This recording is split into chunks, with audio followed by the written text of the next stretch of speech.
Bonjour à tous. Aujourd'hui, le docteur Honor va nous faire une présentation sur la revue et la prise en charge de la constipation. Et merci, docteur Honor, allez-y. Bonjour Aïcha, bonjour à tous. Aujourd'hui, je vais parler de la consommation et de faire une revue et la prise en charge. Comme objectif principal, j'espère à la fin de cette présentation, on pourra identifier les facteurs de risque aboutissant à une constipation, pouvant aboutir à une constipation et comment faire, prendre l'histoire et évaluer un patient qui se présente avec un symptôme de constipation et énumérer les différentes catégories et causes. Et on va parler des différents traitements qui existent pour pouvoir prévenir ou traiter la constipation. En termes de définition, la constipation est définie comme une réduction de la fréquence des séances de défécation ou encore une difficulté à passer les selles ou les deux. Euh, la constipation peut être temporaire ou encore elle peut être chronique si elle dure plus de 12 semaines. Les critères de Rome, c'était un groupe et un consensus établi par des spécialistes en gastroentérologie qui se sont statués pour définir de façon plus élargie la constipation. Et ils ont mentionné toutes les fois que le patient ou la patiente reporte il y a de la difficulté qu'il faut forcer pour avoir de la selle. Si les selles sont très dures, si le patient ou encore la patiente reporte qu'il y a une sensation d'évacuation incomplète, si le patient doit utiliser une assistance manuelle avec les doigts pour pouvoir compléter les séances de défécation, et toutes les fois qu'il y a une sensation de blocage anorectal. Et si la quantité de sel, en général, est moins de 3 séances par semaine.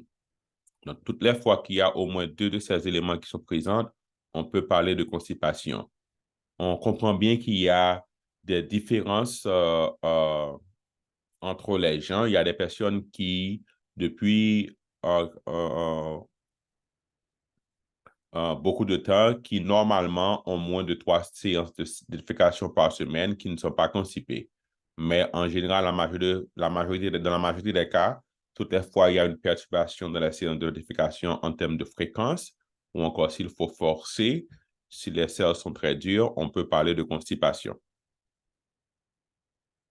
On va parler brièvement de la fonction du côlon, principalement du gros côlon. Euh, euh, la fonction principale, c'est de réabsorber de l'eau et des électrolytes. Ceci se fait principalement au niveau du côlon ascendant.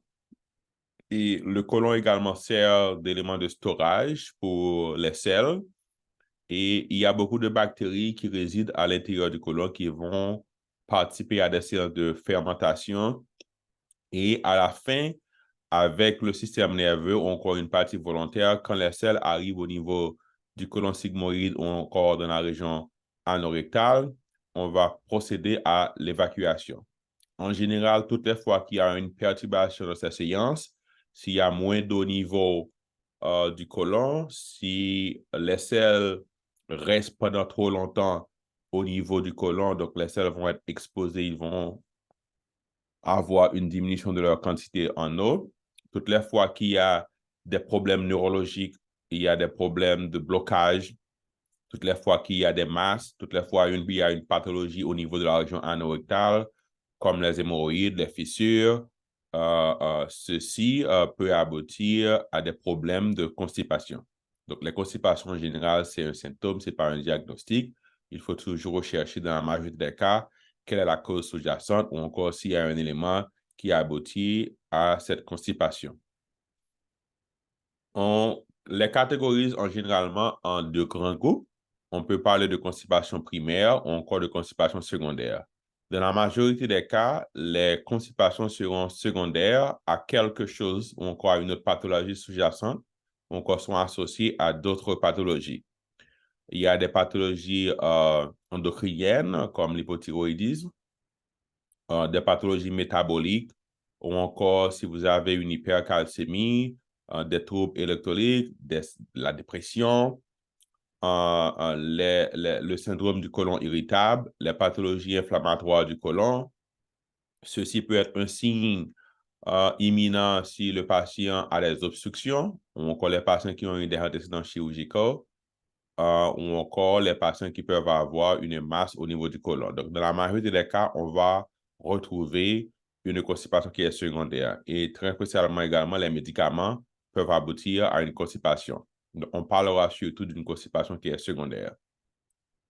La constipation est primaire s'il n'y a pas de problème endocrinien ou encore de problème métabolique, c'est uniquement un changement de la fréquence du transit.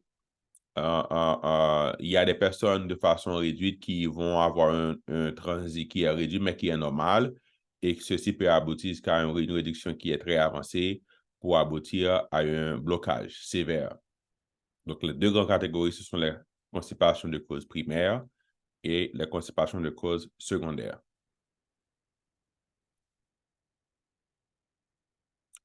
Quels sont les facteurs de risque? On a beaucoup de facteurs qui ont été identifiés qui peuvent contribuer à la constipation. Le premier élément, c'est l'inactivité. Donc, les personnes qui ont une vie sédentaire, qui ne performent aucun exercice physique, l'inactivité peut être prolongée, l'inactivité après n'importe quelle chirurgie de la hanche, chirurgie au niveau intra-abdominal, peuvent aboutir à une constipation.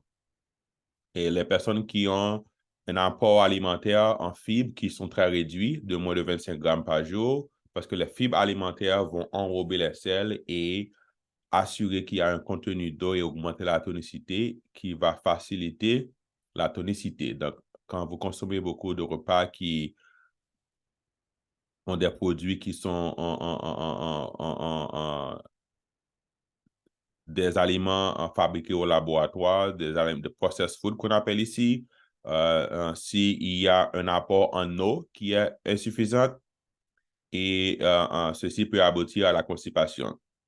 Des changements de routine qui surtout va se voir en cas de voyage. Vous avez eu un long voyage, vous n'avez pas consommé beaucoup d'eau, un vol qui a été prolongé et associé à une inactivité peut aboutir à une constipation. Et l'un des éléments qui est très clé qu'il faut surtout reviser avec les patients, c'est l'introduction de nouveaux médicaments.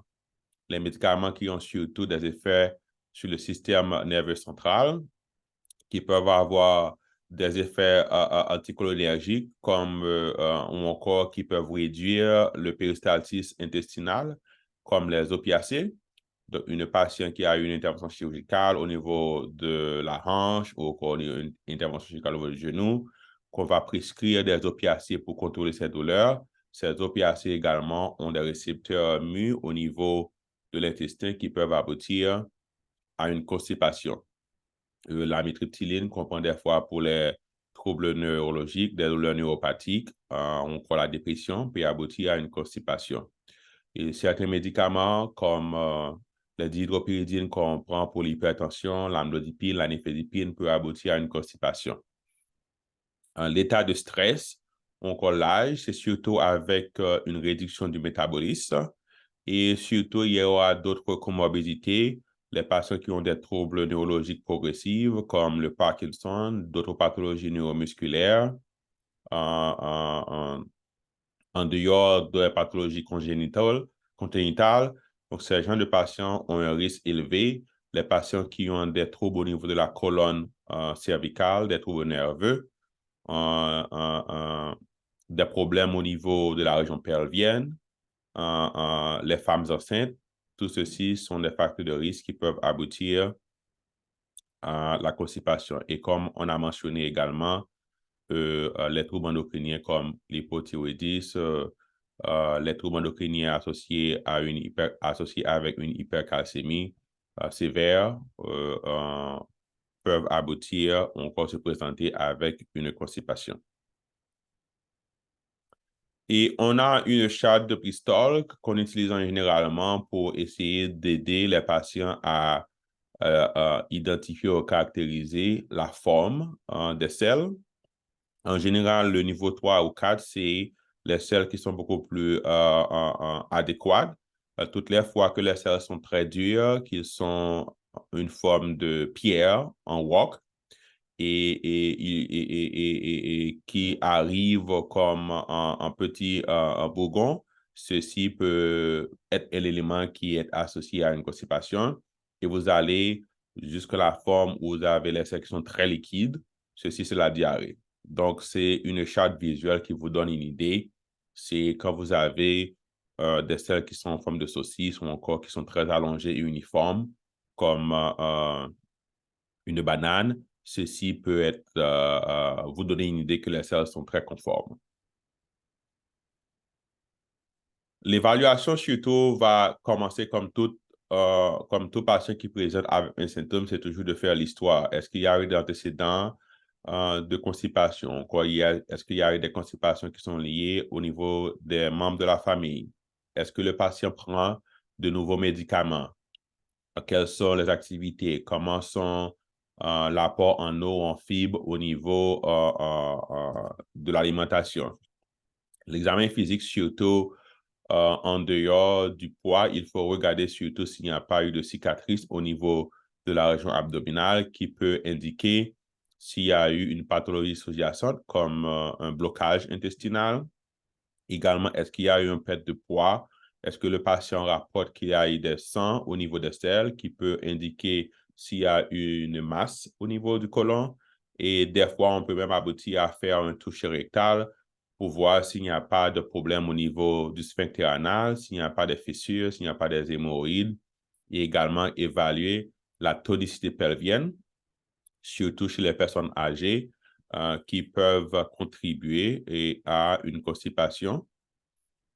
Et certaines fois, en fonction du trouvaille de l'histoire ou encore de l'examen physique, on pourra demander des tests si on a une suspicion d'une pathologie sous-jacente pour faire un panel métabolique pour regarder les électrolytes. Des fois, on peut regarder s'il n'y a pas de problèmes au niveau de la thyroïde. Et certains patients qui ont des signes d'alarme, comme la perte de poids, les patients âgés ou encore les patients qui ont du sang ou encore des selles noires, peuvent mériter d'autres examens paracliniques comme la colonoscopie, une rectosigmoïdoscopie.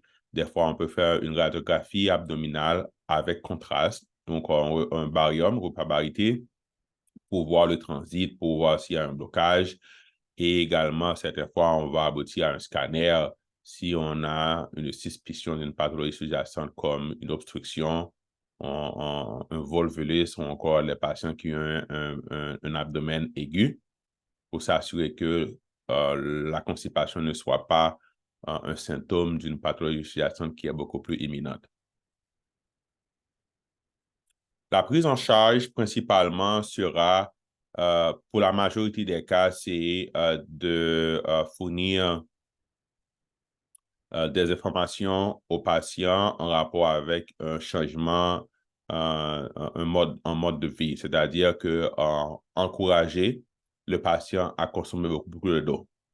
L'ingestion d'eau va augmenter la quantité d'eau qui se présente au niveau de l'intestin et ceci va ramollir les selles, même lorsque le côlon va participer à l'absorption d'une grande partie de cette eau, mais la présence d'eau au niveau du côlon peut uniquement aider de par elle-même à améliorer les symptômes de constipation.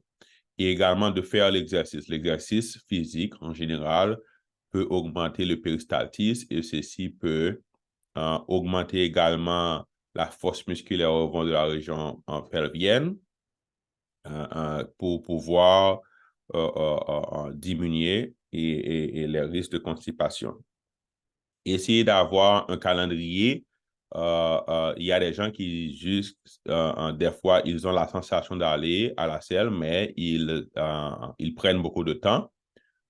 Ils se préoccupent de terminer leur boulot sans pouvoir prendre de temps ou encore avoir un calendrier régulier pour aller à la selle. Il y a des gens qui ne vont pas aller à la selle s'ils ne sont pas à l'intérieur de leur maison. Donc, s'ils sortent, ils vont dans une ambiance, dans une fête. Ils ne vont pas aller à la selle, même lorsqu'ils ont eu le besoin. et ceci peut, avec le temps, diminuer cette sensation et aboutir à des constipations psychogéniques. Les patients qui sont très anxieux, qui ont des problèmes de PTSD, de dépression post-traumatique, ils sont beaucoup plus à risque pour avoir une constipation. Et ce qui est très important également, c'est d'augmenter l'apport en fibres alimentaires en plus de 25 grammes par jour. La présence de fibres alimentaires, que ce soit au niveau des aliments, et également on va avoir dans les traitements, on peut même prescrire des fibres en termes de solutions encore de comprimés. Ceci va augmenter la tonicité, ceci va augmenter la rétention d'eau au niveau du côlon et pour aboutir à des séances de défécation qui sont beaucoup plus appropriées.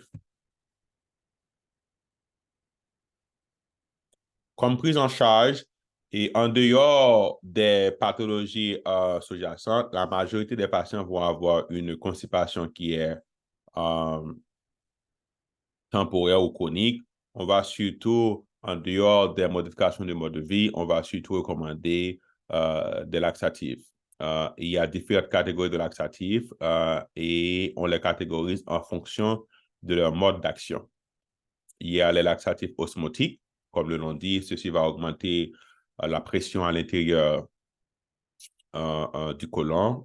Ceci va faciliter un appel d'eau à l'intérieur du côlon et si la tonicité va augmenter et aboutir à une défécation. Il y a les stimulants qui vont augmenter le péristatisme et également il y a d'autres laxatifs qu'on appelle le bulk laxative qui sont liés à base de fibres et ceci va augmenter la rétention d'eau et augmenter la tonicité des selles et également aboutir à une évacuation, défécation beaucoup plus appropriée. Il y a d'autres, les nouveaux médicaments comme les sécrétagogues qui vont augmenter l'apport en bicarbonate ou encore de l'apport en chloride au niveau de la muqueuse intestinale et ceci peut aboutir à une amélioration de la constipation. Ceci, ce sont les grandes catégories et on utilise également les énémas qu'on peut voir pour faciliter ou encore améliorer les symptômes de constipation. Et comme médicament osmotique qu'on utilise comme laxatif, c'est principalement le lactulose.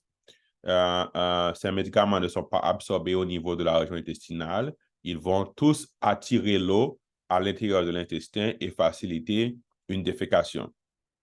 Le lactulose également est utilisé pour traiter l'encéphalopathie hépatique parce que le lactulose va réduire le contact des bactéries au niveau de la région intestinale et diminuer la fermentation et ce qui va aboutir à une diminution de la production d'ammoniac et qui peut réduire les risques d'encéphalopathie chez les patients qui ont une insuffisance hépatique.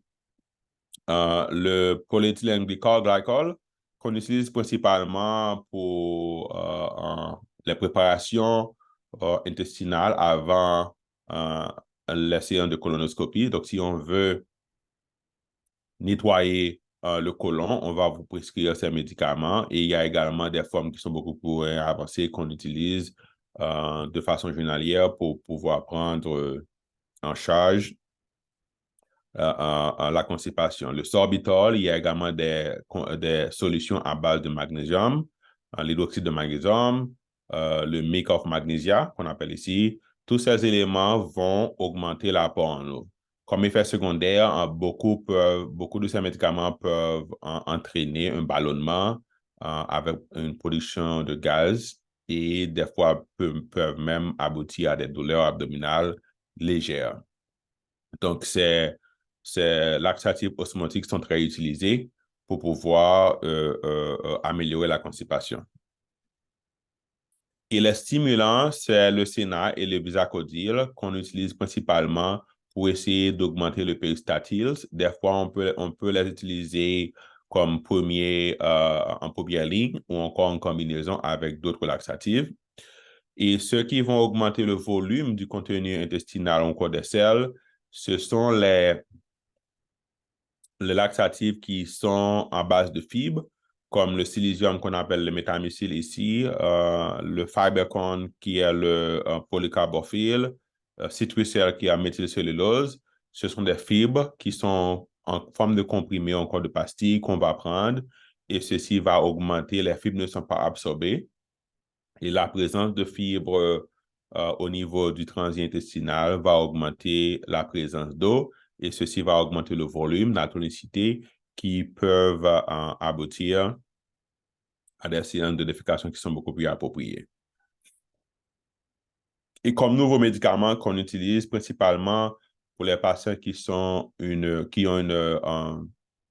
constipation chronique idiopathique ou encore les patients avec le syndrome du côlon irritable avec constipation, on va utiliser les sérétagogues comme le bipristone qui est la métisa ou encore le linaclotide qui est le Lenses. Donc, ces médicaments ont démontré dans les études de tête à tête qu'ils sont très efficaces pour traiter ces symptômes de constipation chronique comparativement au placebo. Certains d'entre eux ne sont pas utilisés si les patients ont des problèmes de suffisance rénale ou hépatique. Et comme autre élément qu'on va utiliser pour pouvoir améliorer les séances de défécation, c'est les récepteurs antagonistes des opiacés au niveau de la région intestinale. Ceci, c'est principalement pour traiter les constipations qui sont liées, encore secondaires, à l'utilisation des opiacés.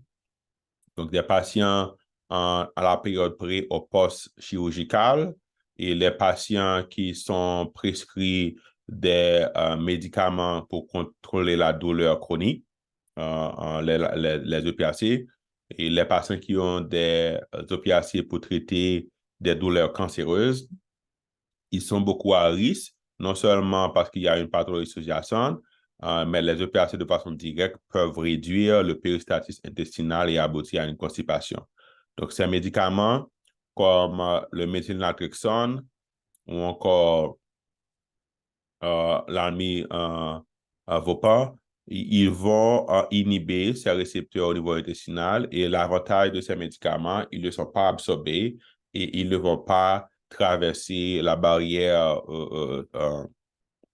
cérébrale. Donc, les risques de sédation sont très minimes, ils sont très efficaces et c'est déjà même recommandé une fois que vous prescrivez un patient des opiacés à durée prolongée, que ce soit pour gérer les douleurs chroniques, on doit prescrire ces médicaments pour essayer de minimiser les risques de constipation qui sont liés à la prise de ces médicaments.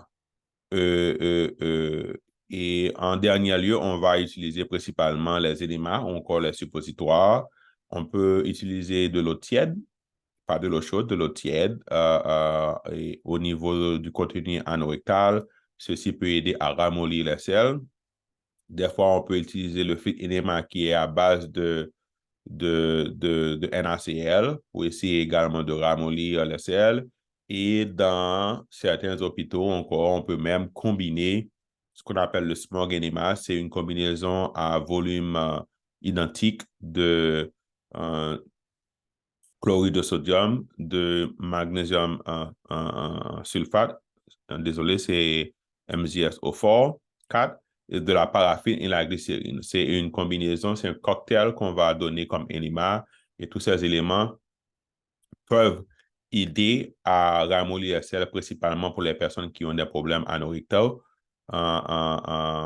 pour évacuer les selles. Et très, très rarement, si ce n'est pas un laxatif, on peut aboutir à une évacuation anorectale. Les patients qui ont une constipation chronique qui sont liées à des troubles de la région lombaire, encore des troubles nerveux, ils peuvent aboutir à faire une évacuation qui ont une paralysie, une paraplégie. Ils vont obliger à faire une évacuation anorectale au moins 1 à 2 fois par jour. Et très rarement, et on va aboutir à des séances de colonoscopie pour faire un lavage interne pour essayer d'évacuer les selles qui sont très dures.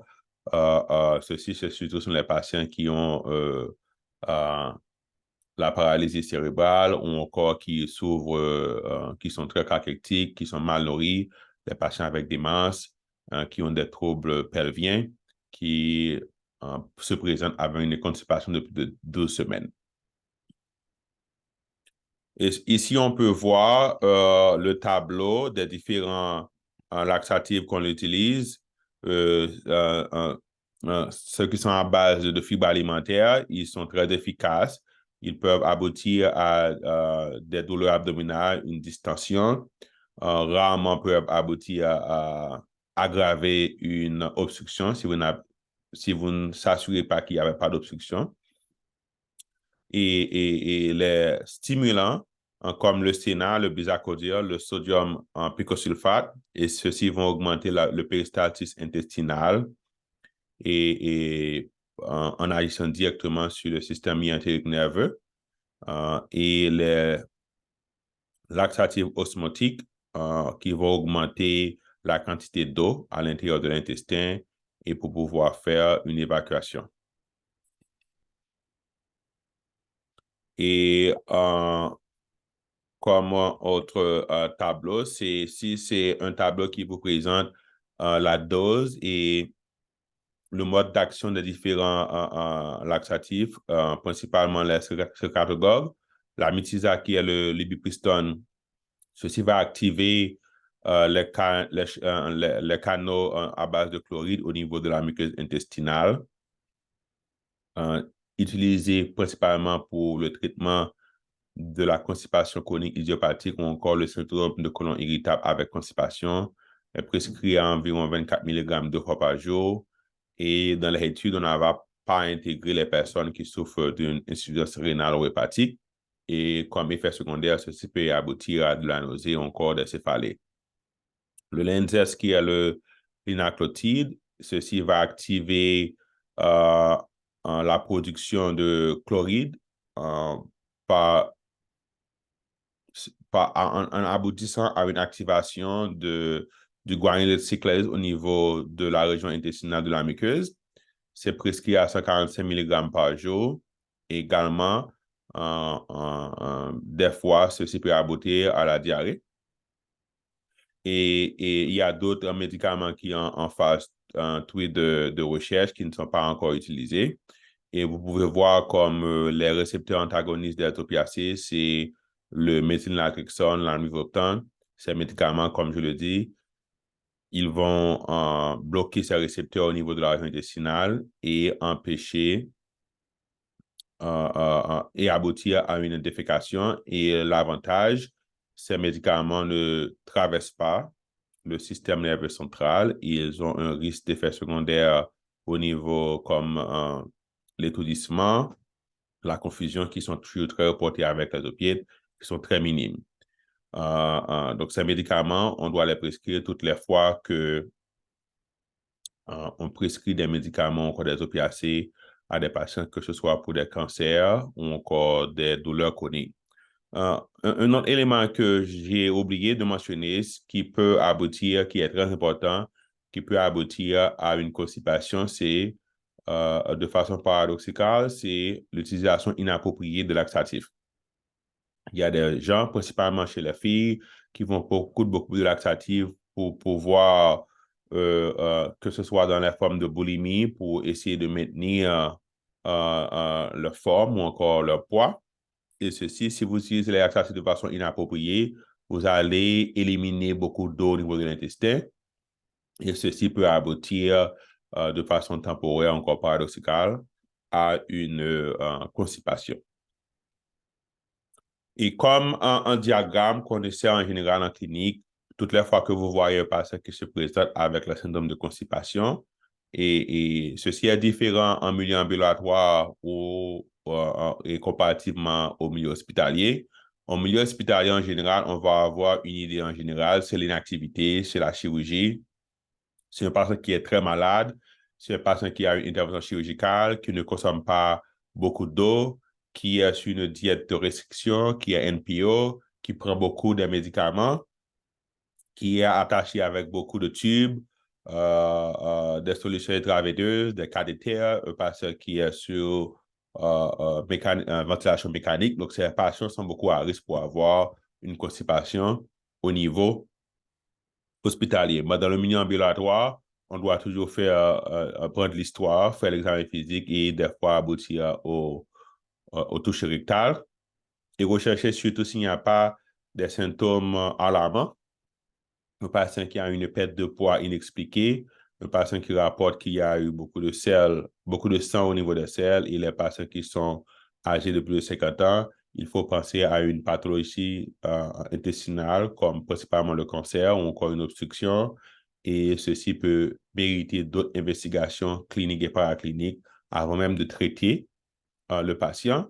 Et s'il n'y a pas ces éléments, on peut aboutir à une recommandation comme le changement de mode de vie, l'exercice, l'apport en eau, l'apport en fibres alimentaires. Et s'il n'y a pas d'amélioration, on va prescrire l'un ou deux de ces médicaments de façon isolée, encore en forme combinée. Et certains patients qui ont une constipation chronique vont mériter de prendre des médicaments sur une forme journalière, comme le linaclotide ou encore le ibuprofène pour traiter le syndrome de côlon irritable avec constipation.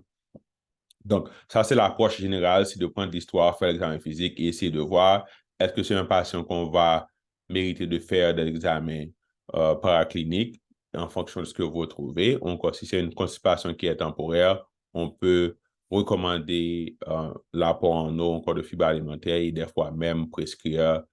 Il y a beaucoup de solutions, beaucoup de médicaments qui varient en fonction de la région, et soit à base de magnésium, soit à base de différents éléments qui vont augmenter l'osmose, la pression osmotique au niveau de l'intestin, encore comme stimulant. Je ne sais pas quel type de médicament existe actuellement en Haïti sur le marché. Et il y a également des cocktails traditionnels dans les milieux ruraux que les gens prennent pour pouvoir des tisanes ou encore des différents purges qu'ils peuvent prendre une fois que c'est quelque chose qui est sain et qui ne vous met pas à risque. Et si vous avez des signes alarmants et qui peuvent aider avec la constipation. Mais en général, l'idée, c'est la modification de mode de vie, l'apport en eau, l'exercice et des fois, on peut prescrire des médicaments en fonction de la sévérité de la constipation de façon temporaire ou encore en forme de maintenance, principalement pour les personnes avec un syndrome de côlon irritable avec constipation. Je vous remercie pour votre participation. Je suis prêt à prendre des questions si vous avez des questions.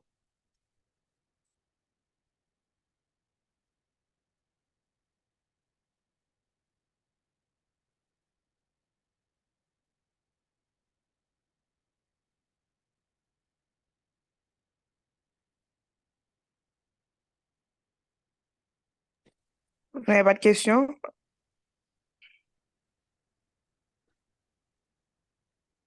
J'ai pu voir que les résidents de Justinien, probablement, ils ont eu un problème d'électricité. Vous pouvez toujours partager la présentation avec eux. S'ils ont des questions, ils peuvent toujours me les envoyer. Que je vais partager aussi sur cette vidéo.